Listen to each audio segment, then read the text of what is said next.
দেখি আমার হাজবেন্ড গ্রামের বাজার থেকে কি বাজার আনবো। বাজার না, বাজার আনি নাই তো, ডাব আনছি। দেখো কি কি আনছি। অনেক বড় ছিল ডাবটা, আর কাইটা নিয়ে আসছে। আচ্ছা, সাইজ করে আচ্ছা, এটাই ভালো পাইলাম বাজারে।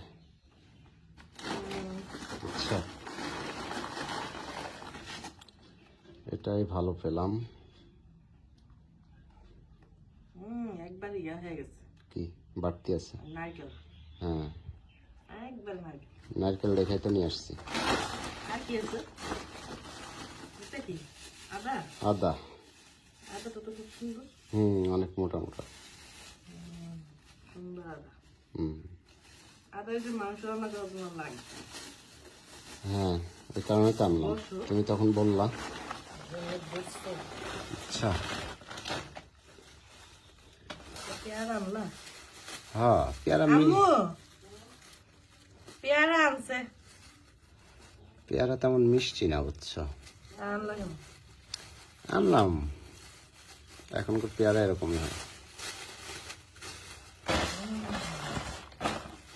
আচ্ছা, এটা আমি খাবো। বাছাই করে রাখে দাও। সুন্দর না পেয়ারা? ভালো। লবণ মরিচ দিয়ে মাখিয়ে খাবো। ওর ভিতর ঝাল দিছিল তো একটু, আছে না? ঝাল দিতে হ্যাঁ, বটিতে কাটবো, কেটে তারপরে খাবো। তা আমার শ্বশুরের শরীর খুব খারাপ, এই কারণে এটা একটু ঝাল নিয়েছিলাম। লবণ মরিচ। শাশুড়ির শরীর অনেক খারাপ, তো এই কারণে ডাব আনলাম, বাজার থেকে ডাব আনলো। হ্যাঁ, আচ্ছা দিতেছি। হ্যাঁ, এটা দিতেছি। কত করে নিছে ডাব? এগুলা ডাব চাই 150 টাকা পিস চাই এখন। ঠিক আছে, আনলা কত? পরে দাম দর করে আনছি আর কি, 120 টাকা করে। আর পিস 120 করে। আর পেয়ারা কেজি কত? পেয়ারা হচ্ছে 40 টাকা কেজি। আর কয় কেজি? 2 কেজি। 80 টাকা পেয়ারা। আর এটা আদা? এটা হচ্ছে 250 গ্রাম আনছি তোমার 75 টাকা দিয়ে। আদার এত দাম? আদার দাম হয়ে গেছে। এটা এখন আমার আদা সবসময় দাম, যাবো বুঝছো? ইয়ার ভিতরে, হ্যাঁ, পানির ভিতরে ভিজাতে হবে, ঠান্ডা পানির ঠান্ডা করে ভিতরে খাওয়াবো, আর শ্বাসটা খাবো আমরা। ও খাবে শ্বাস। তো ডাবগুলো অনেক বড় বড় না? একবার দেখো কত বড়। প্রচুর ওজন। পানি হবে? পানিও আছে মোটামুটি,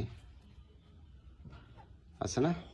নড়ে না তো, ভরা দেখাই নড়ে না মনে হয়। নড়েই না। অনেক বড় বড় আর কি। পেয়ারাগুলো একবার দেশি পেয়ারা। ওই যে পেয়ারা, ডাব, আদা আদা নিয়ে আসলাম। কত করে নিয়ে ডাব? ডাব 120 টাকা করে। পেয়ারা হলো 40 টাকা কেজি। ভালোই পেয়ারা আনলা। পেয়ারা মাখাই আব্বু, পেয়ারা মাখাই কাইতে। একটু ঝাল আছে, এই যে ওই ঝাল নিয়ে আসছি। তো বসে নিয়ে আসো, রাখো তাহলে। এই তো আমাদের গ্রামের বাজার। এখন আবার আমার শ্বশুর যাবে বাজারে মুরগি টুরগি আনতে। আমার হাজবেন্ড তো মুরগি টুরগি আনতে পারে না, তাই আর কি।